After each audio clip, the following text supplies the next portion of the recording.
안녕하세요. 반갑습니다. 개념의 여왕 오르세입니다. 자, 오늘 캐스트 제목은 이제 다시 시작이다. 잠깐 쉼을 쉬고 있는 신유경님이 유평 전후에서, 유평은 여러분들과 함께하기 위해 사실 같이 일을 하고 있었어요. 이렇게 되면 이제 선생님은 악덕고용주가 아닌가, 휴가를 준다 해놓고 이거 수시로 불러다가 함께 일을 하고 있는데, 가만 보니까 친구도 없고 휴가 동안 할 일도 없고, 그러니까 와서 일하는 걸 즐기는 것 같더라고요. 맞지? 네, 그래서 이제 다시 시작이다라는 PPT를 만들어줬습니다. 여러분들이 어디엔가 다시 선생님의 사진전을 해달라라는 의견을 반영해서 PPT를 만들어놨는데, 그 페이지를 제가 아주 빛처럼 빠르게 넘겨버리도록 할게요. 자, 아마 쉬는데 불러서 일을 시킨 선생님에 대한 복수 같은데, 어쨌든 조용하세요. 목차. 자, 오르세 컨텐츠 팀에 대해서 잠시 이야기를 해보고, 그리고 유평에서 다시 시작하자라는 이야기를 해보도록 하겠습니다. 이렇게 하면 적중은 그냥 따라와. 이거 무슨 말이에요? 그냥 쓴 거래요. 좀 힘든가 봐, 이제. 그래서 오르세 컨텐츠 팀이 어떤 팀인지 한번 보여드리면, 적중 간증글이, 간증이란 표현은 종교적인 표현 아니에요? 어쨌든, 무종교래요. 본인 종교가 없대요. 적중에 관한 이런 표현들이 되게 많았어요. 6월 당일부터, 유평 당일부터. 22번은 뭐 빼박 겟센스다. 여러분들도 보셨겠지만, 겟센스 4N을 3번 복습했더니 22번 보자마자 나 이거 자신 있어 하고 바로 쭉쭉 풀어내고 땡점 받았어요 라고 돼 있어요. 그리고 엔센스에도 22번과 관련된 문항이 있나요? 라는 질문이 있었어요. 원래 엔센스 들으려고 했는데 이렇게 되면 겟센스를 원조 버전을 들어야 되는 거 아닌가 라는 질문에, 이런 중요한 포인트들은 어느 센스에도 빠지지 않고 들어있거든요. 겟센스든 엔센스든 다 들어있죠. 선생님이 라인업을 할 때 나올 수 있는 모든 주제들을 아우르게 라인업을 해요. 어느 쪽을 들어도 빠짐이 없을 겁니다. 그래서 누군지 모르겠지만 또 누군가가 조교님은 아니지만 엔센스 1강 22번 유사문항이 BQ 1번으로 들어있습니다. 개념 설명하고 개념을 적용시키는 첫 번째 예제 정도면 우리는 22번 푼다라는 걸 또 한번 확인할 수 있죠. 또 있나요? 네. 이건 6평 끝나고 겟센스 합성함수 편을 듣고 진짜 너무 감동해서 바로 6평 30번 가서 이건 약간 사후적으로 다시 30번을 풀었더니 금방 풀렸다라고 하는데, 이 30번에 대응을 할 수 있는 합성함수 개념은 겟센스부터 시작해서, 미적분 겟센스부터 시작해서 컨택트 또는 기출 50선 어디에도 빠짐이 없는데, 가장 압축적으로 선생님 강의 인생의 합성함수의 A부터 Z까지가 가장 잘 설명이 된 곳은 바로 어디냐면, 강의하고도 되게 놀랐어요. 물론 간접범위 연계특강 안에도 간접범위 안에서 배웠던 합성함수의 정의역, 공역, 치역과 합성함수 그래프 그리기가 있긴 한데, 그 간접범위에서 배운 합성함수의 기본에서 시작해서 미적분에서 배운 합성함수의 미분 가능성, 거기에 그래프 그리기까지를 완전히 하나로 엮어놓은 완벽한 강의가 어디에 들어있냐면, 정말 우리는 선생님 강의하면서도 놀라고 강의를 듣는 친구들도 놀랬는데 박수를 쳤거든요. 막 들으면서도 막 입틀막을 했던 그런 강의가 어디 있냐면 바로 어디? 맞춰보세요. 유경쌤이 쉬는 동안 이루어진 강의이기 때문에 감각이 떨어지네요. 안타깝네. 어디 있냐면, 찍지 마. 또 눈동자를 막 돌리면서 그건 찍는 거잖아. 엔센스예요. 맞아요. 엔센스의 합성함수에 관한 이야기를 하면서 총정리를 해놨어요. 그 강의가 아마 진수 맛보기로 되어 있었나? 그랬다가 하이라이트로 맛보기 강의의 규칙이 바뀌면서 아마 진수 맛보기로는 안 올라와 있는 것 같은데, 그게 몇 강인지 이 캐스트 밑에다가 고정 댓글로 달아주세요. 실장님이 잘하신대요. 와, 그러니까 일을 이렇게 주는 거 본인이 뭐라 하던데, 일을 다른 사람한테 넘기는 거 뭐라 그러지? 토스? 아니고 너가 약간 군대용어로 짬처리? 본인한테 누가 일 시키면 짬처리라고 그렇게? 실장님한테 하는 건 짬처리가 아니죠. 실장님한테 하는 건 일을 드리는, 아랫사람한테 하는 건 짬처리고, 일을 드리는 건, 그건 짬처리가 아니래요. 진정한 짬처리 같은데. 어쨌든 그거는 실장님이 고정 댓글로 달아주시고, 어쨌든, 뭐, 이러합니다. 우리는, 처음 보는 게 없을 거예요. 여기에 이 중요한, 11, 12, 13, 14, 20일 전부 다 말해주신 거에서 나와서 각 문항당 3분도 안 걸렸어요. 그러니까 우리가 말해주지 않은 곳에서 나온 문제는 없었던 것 같아요. 천재이루가 미적의 28번, 30번 그 문제 스타일 자체를 282930 스타일 자체를 적중을 시켰다라고 우리는 자부하는데, 그냥 우리가 컨텐츠를 만들 때의 본질은 여러분들이 6평에서 9평에서 수능장에서 또는 어떤 시험을 보든 그 안에서 낯설다라는 감정은 단 한 문항에서라도 느끼지 않게 하는 것, 그게 목적이에요. 그게 강의를 할 때 그리고 컨텐츠를 만들 때에 우리가 절대적으로 지켜야 된다라고 생각하는 철학, 원칙이기도 합니다. 이러한 적중인 문제를 만들어내는 이유는 선생님이 6평을 겪으면서 우리 컨텐츠 팀 모든 조교들에게 매우 고맙지만, 조교가 토탈 몇 명이라 그랬죠? 셀 수가 없대요, 이제는. 네, 조교 플렉스를 하고 있는 선생님이기 때문에 한 5, 60명 정도 되는 것 같아요. 조금 더 되나요, 이제? 조금 더 이제는 유경쌤도 모른대요. 저도 몰라요. 그래서 어쨌든 많은 조교들과 함께 열심히 하고 있고, 모든 조교들 다 고맙지만 이 컨텐츠를 함께 기획하고 만들어내고 있는 우리 컨텐츠 팀 조교들에게 매우 고맙다는 생각이 들더라고요.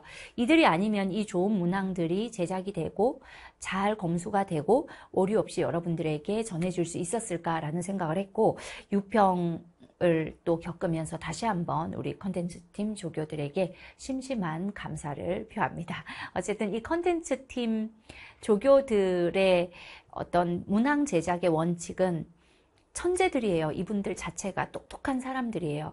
아마 수능 전과문 만점을 받아봤다거나 6평, 뭐 9평, 3월 합평, 10월 합평 수능 다 해서 전과문 만점을 받아봤다거나 그 근처에 가본 친구들이 모여서 짜내서 만들어내는, 그런데 선생님의 개념 강의를 완벽히 알고 있는 평가원을 함께 꿰뚫고 있는 그런 조교들이 이렇게 네. 안 그래도 똑똑한 사람들이 진심을 다해 집착하면 나오는 문항들이다. 저는 그렇게 생각을 합니다. 우리 문항 하나하나가 이 평가원 내 방향에 정조준된 딱 맞는 것들이기도 하면서, 이 문항들 안에 들어있는 약간의 신유형스러운 기존 기출보다 한 발 더 나간 그런 관점들은 진짜로 평가원 교수님들이 만든 문제를 보면 선생님은 이 문제를 만든 사람들은 그야말로 천재여야지만 되는 거 아닌가? 어떻게 이렇게 만들 수가 있지? 그 기존의 기출과 유사하든 또는 새로운 유형을 또 발견해내든 너무너무 경이로운 문제들이다라고 생각을 하고, 선생님은 평가 문제를 풀면서 내 이상형이 평가 문제야 라고 말할 정도로 이 문제가 이렇게까지 완벽한데 이 완벽한 문제를 만들어내는 분들은 얼마나 천재일까? 그런 생각을 하거든요. 근데 이 조교들과 함께 일하면서 이 조교들 머릿속에서 나오는 문항들을 함께 연구하고 뭐 교정해 나가고 마지막 우리 교재에 앉히는 그 과정 속에서 비슷한 감정을 느껴요. 그래서 안 그래도 똑똑한 사람들이 선생이 지키고자 하는 그 본질, 이게 절대적으로 강의만을 위한 문항 또는 문항을 위한 문항, 뭐 인기가 좋을 만한 문항, 물론 좋은 문항은 인기가 좋을 수밖에 없지만 그런 본질을 잃고도 인기가 좋은 문항, 뭐 이런 어떤 쓸데없이 수험생들을 괴롭히는 문항, 이런 것들은 아무리 쉬운 비킬러라도 끝까지 바꾸고 그래도 안 되면 버려버리거든요. 근데 그런 어떤 가치를 함께 하고 있는, 제가 볼 때는 이 현장에서 얼마 전에 했던 얘기인데, 좋은 강의를 하려면 좋은 사람이 돼야 된다라는 걸 매일매일 느끼면서 그래도 나는 또 오늘 좀 부족한 사람이었구나 이런 생각을 하면서 강의 준비를 하듯이 이 조교들도 그런 생각들을 하면서 문항 하나하나를 만들고 있다라는 걸 믿어 의심치 않아요. 이 문제가 결국은 여러분들에게 도움이 될 거냐 말 거냐라는 진심을 담거든요. 그래서 어제 이제 우리 그 스페셜 에디션 천우신조를 유경쌤이 실장님 하시던 걸 받아서, 실장님은 일단 주무시고, 우리는 24시간 3교대로 돌아가기 때문에 실장님 주무시고 유경이가 받아서 파일을 마무리하는데, 그 컨텐츠 팀에서 마지막 조사 하나까지 막 집착을 하는 걸 보면서 정말 징글징글하다. 표현으로는 이게 부시고 싶었다라고 표현을 하더라고요. 뭘 부시고 싶었다는 거야? 이건 징글벨 할 때 징글이라고 급하게 포장을 하는데 어떤 모습일지 나는 안 봐도 알 것 같아요. 나도 컨텐츠에 한 집착하지만, 이건 유경쌤이에요. 어떨 땐 가끔 징글징글할 정도다. 이건 내 마음인가? 이 나는 누구예요? 주체는? 저일 수도 있고 실장님일 수도 있고 유경일 수도 있고. 네, 어쨌든 우리 모두. 그러니까 아마 각자가 각자에게 느끼는 감정일 것 같아. 각각 컨텐츠 조교들도 각각 서로에게 나도 집착하지만 너 심하다 이렇게 서로 입장을 바꿔가며 그렇게 열심히 만들고 있습니다. 그래서 천재들의 머리와 가슴을 담은 컨텐츠다라고 선생님이 이야기를 합니다. 자, 그리고 그러한 컨텐츠 팀을 확 잡고 절대적으로 다른 방향으로 가는 문제를 만들 수 없게, 조금이라도 다른 방향으로 가면 문항을 버려버리는 검수하고 교정하고 교정하다 안 되면 버려버리는 그런 네, 오르세가 또 끌고 가고 있기 때문에, 대빵이라고 한때 컨텐츠 우리 조교들이 불렀는데 대빵이 저기 때문에 이게 아무래도 시너지가 날 수밖에 없죠. 그래서 유경이가 선생님의 역사를 한번 짚어보니까 이 적중이라는 것이 이루어질 수밖에 없다라고 만든 이 사진 안 넘어가는데? 안 넘어가는데? PPT가 고장났나 봐요. 넘어갔다. 이거 진짜 너무 심한 거 아니야? 한 5년 전이었나? 어느 학교 전교 1등들 11명을 모아놓고 내신 대비로 강의를 시작했었어요. 아르바이트로. 선생님 그때 대학원을 다니고 있었고, 대학원 등록금을 벌어야 되니까 학원에서 파트타임으로 일을 했을 때 제가 받은 반이 각 학교 전교 1등이 있는 11명이었거든요. 근데 그 11명이 고2가 되고 고3이 되면서 100명이 되고, 이분들의 인생을 책임져야 되는 입장이 돼버렸고, 그들이 고3이 될 때 초보 강사한테 배운다는 불안감으로 이제 고3이 됐으니까 우리 애들한테 내 수업 그만 듣고 다른 데 가서 수업 들어라고 말 좀 해주세요라고 학부모님이 다 같이 힘을 합쳐 찾아왔었어요. 각 학교 전교 1등 학부모님들이니까 얼마나 자녀분들이 걱정이 됐겠어요. 근데 우리 애가 선생님만 믿고 따르고 선생님만 좋다 하니, 근데 우리는 아직 선생님이 첫 고3을 겪는 초보 강사다. 고2 때까지는 그렇다 치더라도, 근데 이 사진 놓고 이렇게 길게 말하면 안 되는 거 아니야. 이 사진은 빛처럼 넘기려고 했는데, 어쨌든 저 내신 대비로 시작했다라는 게 고1 내신 대비로 시작한 거예요. 그래서 각 학교에서 전교 1등을 만들어 놓거나 또는 수학신이라는 이름을 만들어 놨던 그때 11명이 이제 고3이 됐을 때 부모님들이 계속 찾아오시는 거예요. 그래서 이제 고3이 되니, 그러니까 2학년 말에 고3이 되니까 이제 내 강의 그만 듣고 옆에 학원에 경력이 많으신 선생님들 강의를 들으러 가라라고 얘기를 해달라고 하는 거예요. 근데 나는 내가 이 친구들을 책임져야 된다고 생각했고, 그런 말도 안 되는 일을 할 수가 없었기 때문에 제가 교실에 들어가서 이야기했죠. 어떻게 하면 내가 신뢰를 받는 강사가 될 수 있을까 고민을 해보니까, 전국적으로 초보지만 신뢰성이 있는 강사가 되는 방법이 뭘까? 내가 경력자는 아닌데 그 시간을 뛰어넘는, 그러니까 그 교단에 올라갈 때 나는 초보지만 내 강의는 초보 강의여서는 안 돼. 왜냐하면 나는 초보로서 초보 강의로 기억하면 되지만 이 강의를 들은 학생들은 이게 그냥 처음이자 마지막인 고3 강의가 될 테니까 초보 강의를 해서는 안 돼라는 생각으로 정말 연구를 많이 할 때고 공부를 많이 할 때거든요.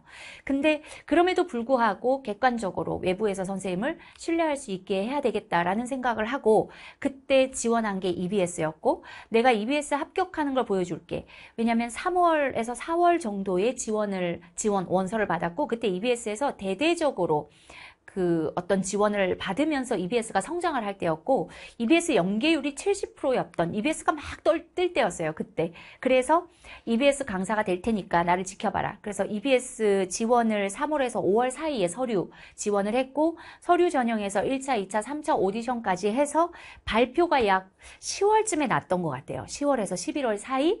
그 한 1년의 과정을 저도 입시를 치르듯이 그렇게 EBS를 준비했었고, 그때 사교육 강사 중에 아무런 연고 없이 그냥 유일하게 한 명 뽑는다라고 했던 그 한 명 안에 들어갔어요. 꼬리 수학 강사 중에. 그래서 봐라. 내가 보여줬지? 처음에 교실에 들어가서 내가 보여줄 테니까 딱 이 교실에서 공부해라고 했었고, 그 친구들이 열심히 공부하고 다들 뭐 잘된 친구도 있고 아닌 친구도 있었겠지만 다는 기억이 안 나지만 그래도 되게 행복하게 1년을 마무리했던, 그랬던 내신 대비부터 시작해서 고3 첫 강의를 EBS로 스타트를 했었습니다. 그래서 이건 너무 심한 거 아니냐, 신유경아? 진짜 15년 전, 10년 전, 5년 전. 그래요? 15년 전, 10년 전, 5년 전. 근데 15년 전의 스타일은 가장 세다, 세. 그래서 저 때는 강의를 무섭게 할 때요. EBS 강의에서 따온 것 같은데, 저런 단발을 하고 아주 무섭게 강의할 때고, 지금보다 좀 많이 말랐을 때였어요. 저 때. 그리고 되게 날카로운 사람이. 그리고 이건 아마 쌩얼로 강의했던 어느 날이 아닐까 싶은데, 저런 걸 따와서 이렇게 선생을 욕보이는, 아니 그렇고, 그리고 또 이렇게 안경을 이렇게 썼다라는 건 아마 저날 상태가 별로 얼굴 상태가 안 좋았던 날이었던 것 같은데, 제가 강의 들은 첫 해예요. 저게. 유경쌤이 강의 들었던 첫 해랍니다. 그리고 지금은 이렇게 네, 이때 거꾸로 가도 이게 저쪽이 나는 가장 무서운데, 어쨌든, 근엄하고, 그런, 무섭게 강의를 했네요. 근데 이렇게 이 역사 속에서 저의 이 이력을 보시면, 내신 대비로 시작해서 모든 학교에 나오는 내신 문제집, 그때 내신 대비 할 때 한 학교당 제가 그 친구한테 풀어준 문제집이 7, 8건 됐던 것 같아요. 그래서 내신 대비 할 때는 7건은 풀어야 돼 라는 이야기를 지금도 하거든요. 내신에서 1등 하려면, 전교 1등 하려면, 100점 받으려면, 그렇게 내신 대비부터 시작해서 EBS에서 아주 본질적인 평가원적인 강의를 하려고 노력을 했었고, 그리고 오르세 학원을 단독 운영도 했고, 그러는 중에 그 S단과 S제종에서 또 최상위 친구들, 물론 오르세 학원에 최상위 친구들이 훨씬 더 많기는 했지만 강의를 하고, 지금 또 러셀에서 하고 있는 이 역사를 이렇게 적어놓고 보니까 등에 소름이 돋네요. 땀이 나네요. 정말 산전수전을 다 겪으면서 이렇게 온 강의를 하는 이 모든 강의가 다 내가 하고 싶어서 했던 강의는 아니었던 것들도 있었던 것 같아요. 근데 뭐 인생을 사다 보면 쌤 그러죠. 내가 원하는 길로 꼭 가지 못할 때가 있다. 근데 생각지도 않게 내가 왜 여기 와 있지 하는 순간도 있거든요.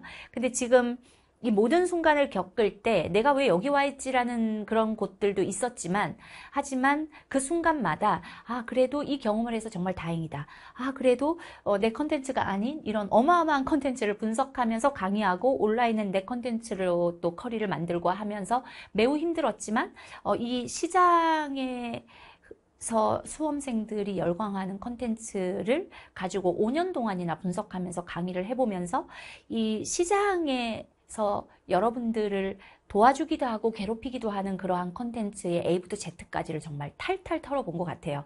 그래서 그 모든 경험들이 합쳐져서 여러분들의 훈련에 가장 도움이 되는 컨텐츠가 뭔지를 알 수 있게 된 게 아닌가. 그래서 적중이 아니면 이상하다. 근데 이 와중에도 선생님이 절대 놓지 않은 게 평가원과 똑같은 생각을 한다라는 거였거든요. 그래서 유연쌤이 만들어 놓은 요 역사를 보니까 감회가 새롭네요. 자, 이러한 우리와 함께 유평에서부터 다시 시작하자라는 이야기를 해보도록 하겠습니다. 우리의 목적지는 수능이고 시즌 1, 2 공부를 열심히 했든 열심히 하지 못했든 유평을 기점으로 여러분들을 잘 스스로를 진단하고 좋은 처방을 받아서 7월 중순까지 시즌 1, 2에서 만들어냈던 과오를 좀 극복하시고 7월 중순이 되기 전까지는 새로운 강좌들이나 이런 것들이 별로 시작을 많이 안 하죠. 학원들도 7월 중순부터 수능까지 달려갈 약 17주 정도의 계획으로 개강들을 하니까 그 시기에 지금이 고3들은 내신을 겪겠지만 본인이 정시로 갈지 갈지 수시로 갈지 어느 정도는 방향성이 나와 있을 거고, 그래서 얼렁뚱땅 지나 버릴 수 있는, 정신 차리면 이제 시즌 3 시작이야 라는, 하반기 시작이야 라는 그 전까지의 시간 동안 한번 열심히 해서 다시 시작해보자 라는 겁니다. 자, 그러기 위해 첫 번째 제안을 하는 건 기적을 위한 시작, 그리고 두 번째는 기적을 위한 발돋움, 이렇게 진행을 할 텐데, 바로 전 캐스트에서 선생님이 가볍게 이야기를 했었어요. 근데 다시 한번 기적을 위한 시작부터 이야기하도록 하겠습니다. 이 유평이 어떤 문항들로 여러분들을 힘들게 했는지, 유평 문항을 100% 탈탈 털어야 돼요. 유평에서는 이렇게 나왔지만 이 주제가 아니라, 예를 들면 지수함수, 로그함수에서 이번에는 선대칭 이동이 나왔지만 다음에는 점대칭 이동 또는 확대 또는 축소 이동이 나올 수도 있어 라는 걸 한꺼번에 정리를 해야죠. 유평에서 이동 특성을 출제한 거고 그 중에 하나인 선대칭을 선택한 거기 때문에, 그렇다면 이동 특성 안에 있는 다른 주제를 함께 정리해야 된다. 즉 유평의 각 문항이 어떤 주제, 어떤 개념에서 출제가 되었는지를 확인하고 그것과 유사한 주제들을 공부하고 거기서 출제가 됐다 할지라도 맞출 수 있게끔 방어를 해야 되겠죠. 그래서 2026학년도 유평2 수능 원데이 분석 특강, 저희가 PDF로 올려드리는 자료를 보시면 아시겠지만 유평 문항 하나에 유사 기출 하나, 유사 엔제 하나가 들어있는데, 유평 문항과 유사한 문항들, 완전히 동일한 문항들을 한 번 더 연습하게끔 하기 위해 넣어놓은 문항들도 있고, 또는 문항의 특성상 이번에는 여기서 나왔지만 그 옆 또는 그 뒤에서도 나올 수 있는 또 다른 주제들을 함께 연습하게끔 통합적으로 공부하게끔 넣어놓은 문제들도 있어요. 그래서 유평 한 문제당 모든 30문항에 대해서 유사문항 하나, 엔제 하나를 넣어놨어. 그 엔제는 기존 선생님이 강의했던 우리의 제작 문항 중에 하나이기 때문에 강의의 좌표까지 들어있어서, 물론 기출도 마찬가지, 개념 에센스나 기출 100선, 기출 50선, 기출 15230으로 가서 강의까지 확인할 수 있게끔 좌표까지 들어있기 때문에 올려드리는 PDF 파일 잘 활용하시면 좋겠어요. 유평을 잘 봤든 못 봤든 오만하지 말고 유평을 겸손하게 분석해야 되고, 절망하면서 유평을 버리고 떠나는 게 아니라 유평으로부터 배우면서 다시 시작하는 게 진짜 시작이야. 끝맺음을 제대로 해야 된다는 얘기를 선생님이 유평 앞두고도, 3월학평 앞두고도 계속 이야기를 했는데, 진정한 끝맺음이 바로 유평을 탈탈 털어서 그것이 나에게 와닿아야 돼요. 내가 왜 이걸 못 풀었는지, 왜 이걸 잘 풀었는지, 지금은 잘 풀었지만 이와 유사하게 다른 주제를 건드리면 그것까지 해낼 수 있는지 탈탈 털어서 완벽하게 공부하는 것이 진정한 끝맺음이면서 동시에 시작이 될 거야. 그래서 유평2 수능 원데이 분석 특강, 지금 현재 상태로 공통과 미적까지 올라가 있고 내일 아마 확통까지 올라갈 거예요. 이것들 잘 공부하시고 유평으로부터 정말 이제 다시 새로운 시작을 하시기를 바라겠습니다. 그리고 유평 당일부터 지금까지 방금 소개해드린 우리 컨텐츠 팀과 선생님이 함께 여러 밤을 새면서, 어느 날은 30분 자고 어느 날은 1시간 자고, 그렇게 수명을 갈아 넣는다고 하죠. 영혼뿐만이 아니라 수명을 갈아 넣는다고 누가 댓글을 써놨던데 정말 그런 위기감을 조금 느꼈어요. 아, 이렇게 하면 살 수 있나? 이런 생각을 할 정도로. 근데 구평은 이 정도로 하면 안 되겠다라고 생각을 했는데, 이게 우리가 오르세 학원에서 맨날 하던 지식이기 때문에 이걸 온라인에 올려드리기 위해서는 조금 더 많은 에너지가 들어가는 건 사실이었지만, 어쨌든 최선을 다해서 만든 스페셜 에디션 모의고사예요. 이것도 진행을 해서 PDF로 여러분들께 선물로 드린다고 했었고, 이걸 잘 풀어보시고 전문항 해설을 해드리는 거를 통해서 많이 배우시기를 바라겠습니다. 유평은 좀 못 봤어도 이 분석 특강을 통해서 성장을 한 다음에 스페셜 에디션은 잘 봤어. 물론 우리 문제가 조금씩 더 무거울 수 있고 여기에 조금 더 배울 점을 첨가해 놨기 때문에 유평보다 약간 가벼워진 문항도 있고 무거워진 문항도 있겠지만 대체적으로는 조금 더 배울 바를 심어놨기 때문에 많이 성장을 했어도 스페셜 에디션을 많이 잘 보기는 어려울 거야. 하지만 6평에서 이렇게 출제했던 걸 요렇게 다시 바꿔놨구나라는 출제 의도를 읽으면서 그리고 6평에서는 끝마무리를 못했지만 이 모의고사에서는 끝마무리가 되는구나라는 걸 확인하면서 여러분들이 딱 2개의 강의지만 여기서 매우 성장하고 있다는 걸 느낄 거고 그 자체로 여러분들을 조금씩 신뢰할 수 있게 될 거예요.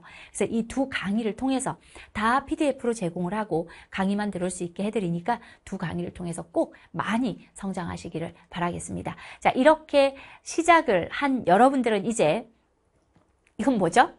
기적을 위한 시작에 이게 지금 수강평 이벤트를 하는데 이 수강평 이벤트가 굉장히 특별해요.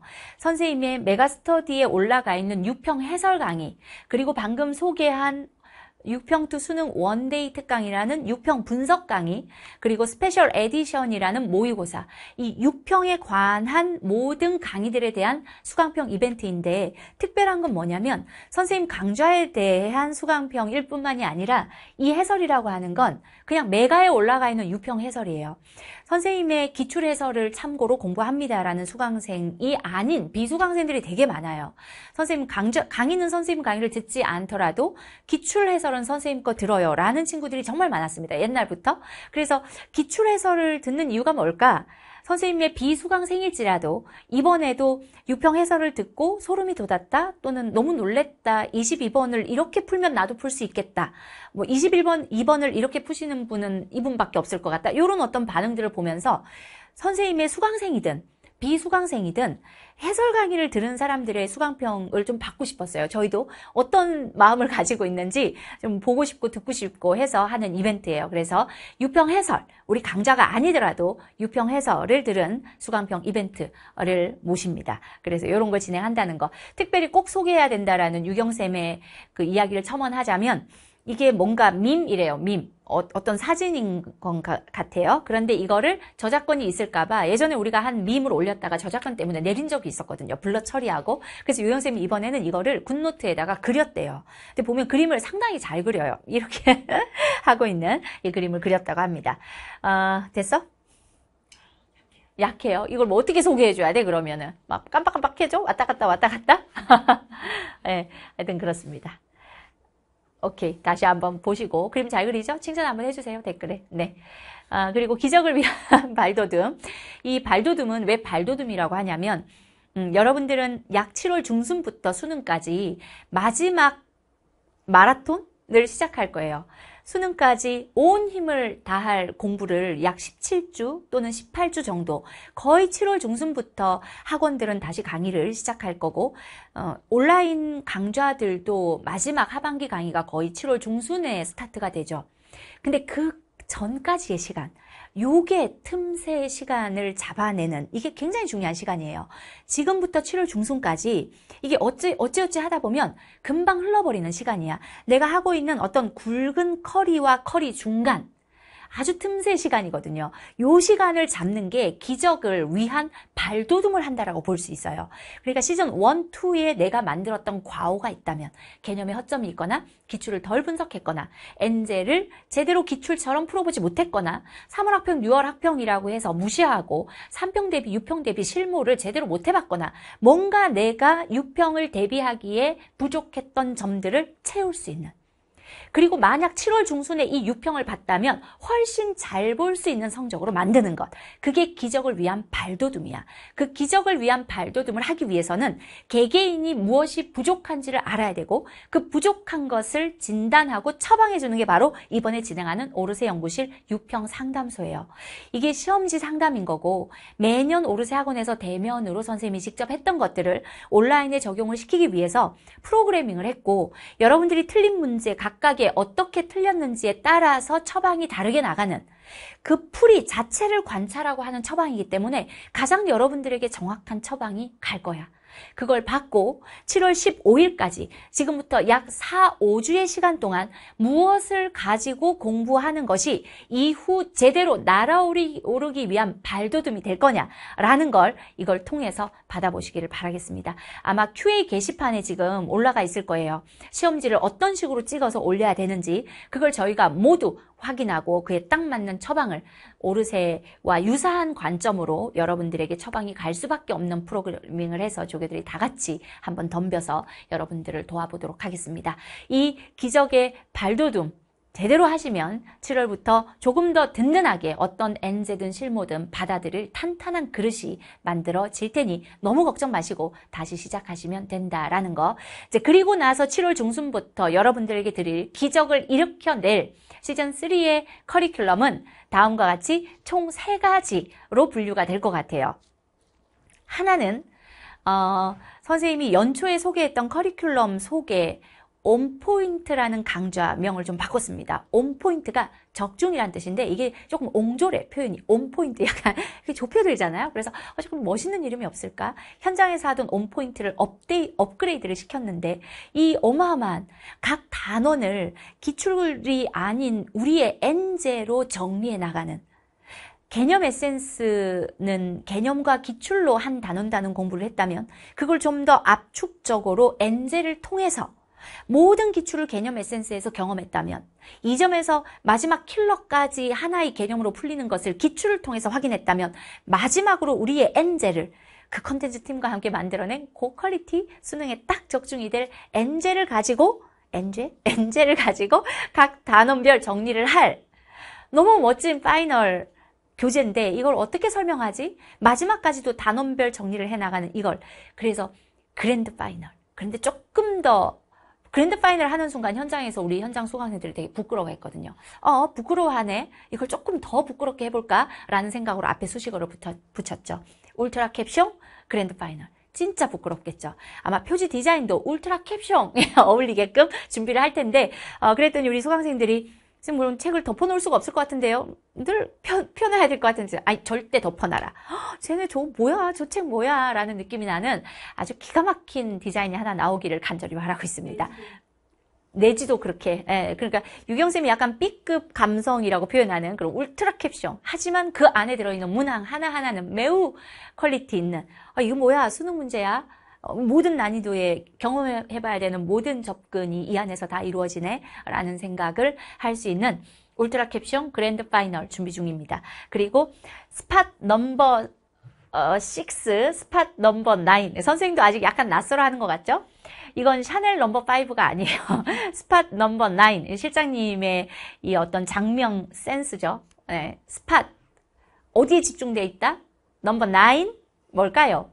13, 14, 15 20, 21, 22, 28, 29, 30이라고 하는 넘버 9 그리고 넘버 6는 13, 14, 15, 20, 21, 22 이렇게 해서 준킬러 스팟이 있었다면 시즌2에 준킬러 스팟이 있었다면 이 시즌3에는 이 주요 구문항의 스팟이 있다. 이 구문항 깨부시면 되는 거잖아. 이게 구문항으로 만들어진 하프모인데 9개를 테스팅하고 그 9개에 출제될 수 있는 주제들을 매주 같은 자리를 때리면 굳은 살이 박힐 수밖에 없죠. 익숙해질 수밖에 없는 거야. 그래서 두려움 없이 저 메인 문항들을 풀 수 있는 훈련을 할 수 있을 겁니다. 우리 준킬러 스팟이 되게 인기가 좋잖아요. 근데 저 스팟도 되게 인기가 좋을 것으로 예상을 해요. 좀 어렵긴 하겠죠. 13, 14, 15, 20, 21, 22, 28, 29, 30 이렇게 들어가니까. 근데 셋 중 어디가 진짜 킬러인지는 사실은 시험을 봤을 때 15가 아니라 14가 킬러야 이런 때도 있고 22가 아니라 21이 킬러야 이런 때도 있고 또는 30이 아니라 28이 킬러야 이런 때는 많죠. 그럴 수 있으니까 그렇게 9문항으로 훈련을 하도록 하겠습니다. 이게 풀모의고사를 보게 되면 전체적인 시간 운영 능력이나 실전 능력은 당연히 많이 상승하겠죠. 그런데 계속 다른 쪽에 에너지를 뺏기다 보면 그 주요 구문항에 대해서는 힘이 조금 빠질 때가 있어. 그러니까 주요 구문항에 대해서는 내가 요거까지는 조금 한두 개 안 해도 되겠지라는 생각을 절대 할 수 없게끔 구문항만으로 이루어진 하프모의로 여러분들을 단련시키도록 하겠습니다.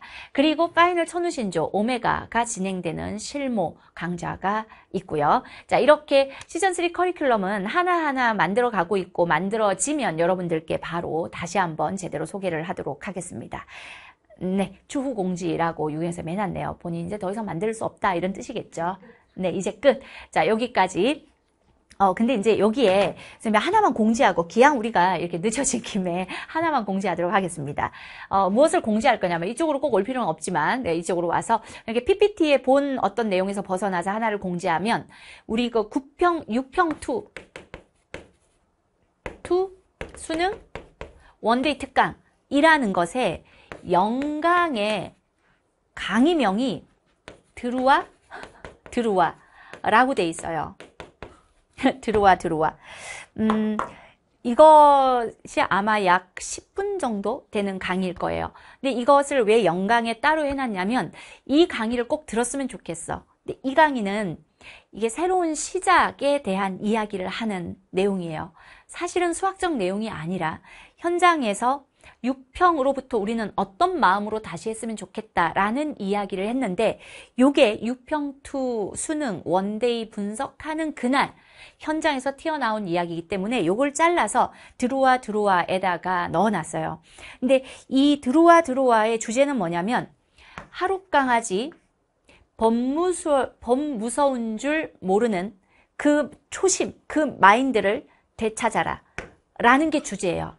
왜 이 이야기를 하게 됐냐면 선생님이 대치러셀에서 강의를 막 들어가려고 하는 그때에 한 온라인 수강생이 찾아왔고 선생님 제가 정말 죄송하지만 문전박대를 당할 각오를 하고 이렇게 갑작스럽게 찾아왔습니다 라고 이야기를 했습니다. 지금 이 캐스트를 보고 있다면 반가워했으면 좋겠고 그 친구는 기숙학원에서 잠시 외출을 받아서 나왔더라고요. 그리고 선생님을 꼭 만나 뵙고 궁금한 것을 대화를 하고 싶어서 이렇게 갑자기 무릅쓰고 왔습니다 라고 이야기하더라고요. 그래서 선생님은 바로 강의를 들어가야 됐었기 때문에 시험지 상담이나 긴 대화는 못 이루어졌지만 그때 마침 컨텐츠 팀장이 그 자리에 있었기 때문에 시험지를 봐주고 상담을 해주고 다행히도 진행을 해줬고 선생님한테 꼭 하나 여쭤보고 싶은 게 있다라고 해서 그게 무엇이냐라고 했더니 그게 본인이 꿈을 이게 좀 많이 했더라고요. N수인데 좀 수험 생활이 길어요 보니까. 그리고 이게 계속해서 수험 생활을 했던 게 아니라 중간에 아마 대학을 갔다가 다시 시작하는 듯한 걸로 제가 기억을 합니다. 굉장히 급박한 시간이었기 때문에 밖에 실장님이 들어가야 된다고 서 계셨고 근데 이제 한 5분 정도 제가 그 이야기를 듣고 그에 대한 어떤 답을 해주는데 어떤 이야기를 했었냐면 이런 긴 수험 생활을 겪다 보니까 내가 나를 믿어야 된다는 건 알겠는데 내가 나를 어떻게 믿어야 할지 사실은 내가 나를 안 믿고 있는 것 같아서 내가 나를 믿을 수 있는 방법을 좀 알려주시면 좋겠다라는 이야기를 하더라고요. 그에 대해 선생님이 이야기한 것을 현장 친구들에게 이야기를 한 내용 그게 요 안에 들어있어요. 이걸 듣고 여러분들이 다들 이와 같은 생각으로 새로운 시작을 했으면 좋겠다라는 이야기를 합니다. 선생님이 이 강의 속에서 제 이야기를 하거든요. 나 역시도 처음 강의를 할 때 나는 하룻강아지였다. 내가 어디서 강의만 하면 연락이 와. 강의만 하면 막 1등을 해. EBS 들어가서 첫 수학 강의를 했는데 그때 그 수학 강사들 통틀어서 1등을 했어. 야, 나는 강의 천재인가 봐. 내가 강의만 하면 나는 그냥 1등이 될 건가 봐. 라는 아주 말도 안 되는 하룻강아지로 강의를 시작을 했었어요. 그때 시작할 때 내 이야기를 가지고 여러분들에게 이야기를 하기 시작해요. 그리고 어떤 마음을 가져야지만 내가 내 자신을 믿을 수 있는지를 진심을 다해 현장에서 이야기를 해서 이 이야기를 듣고 실제로 그 현장에서 울고 있던 친구들이 꽤 많았었고 그리고 선생님한테 개인적으로 선생님 카톡을 드려서 너무나 죄송한데 제가 오늘 선생님을 보고 이 몇 번이나 몇 순간이나 울 뻔했다. 하지만 선생님의 그 이야기를 꾹꾹 참고 있다가 이 이야기를 들으면서 마침내 눈물이 터져버렸습니다. 그런데 선생님 말씀처럼 그렇게가 비밀이에요. 어떻게 해야지만 내가 나를 믿을 수 있는지 어떻게 시작을 다시 해야 하는지 여기에 비밀을 넣어놨거든요. 그 얘기를 꼭 들으시기를 바라겠습니다. 그리고 카톡에 다시 시작할 힘이 생겼고 그리고 선생님이 이 이야기에 답장을 하지 않아도 괜찮다. 이것을 쓰는 것만으로도 본인이 위로가 된다라고 했더라고요. 근데 선생님이 그 카톡의 답장을 아주 무거운 책임감을 느끼고 그리고 끝까지 돕겠다. 함께 한번 해내봤으면 좋겠다라고 답을 했습니다. 이 카톡은 아마 여러분들 대부분의 심정일 것 같고 그에 대한 답도 선생님이 여러분 모두에게 해주고 싶은 답입니다. 여러분들의 성적에 대해서 여러분들의 어떤 그 흥망? 기쁨과 슬픔? 망은 없죠. 우리는 흥할 겁니다. 노력을 하니까요. 다 같이. 그 기쁨과 슬픔 모든 것에 대해서 무거운 책임감을 느껴요. 그래서 여러분들이 조금이라도 시험을 못 봤다라는 소식이 들리면 그게 다 내 탓인 것 같고 늘 그런 어떤 무거운 책임감으로 강의를 만들고 있습니다. 그래서 여러분들이 저에게 그런 카톡을 보낸다면, 이 드루아에 있는 내용을 보고 그런 카톡을 보낸다면 저는 아마 똑같은 답을 할 것 같아요. 무한한 책임감을 느끼고 있고 함께 끝까지 저도 더 많이 노력하겠습니다. 그리고 함께 끝까지 해내는 걸 한번 보여줍시다 라고 여러분들께 답을 할 거예요. 이걸 듣고 여러분들이 새로운 시작을 제대로 하기를 바라겠습니다. 저는 이만 마무리할게요. 안녕.